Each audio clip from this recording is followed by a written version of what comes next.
In front of me is REALME C63 and today I would like to show you how you can enable suggestion strip at the top of your keyboard.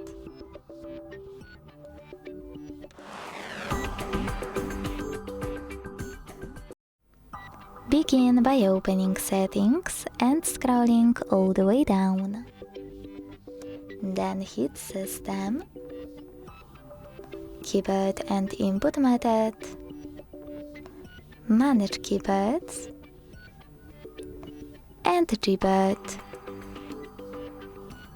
Lastly, after hitting text correction, use this switcher next to Show Suggestion Strip to activate it.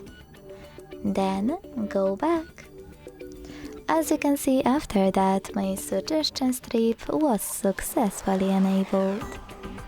Thanks so much for watching. If you enjoyed this video, don't forget to leave a like, comment and subscribe.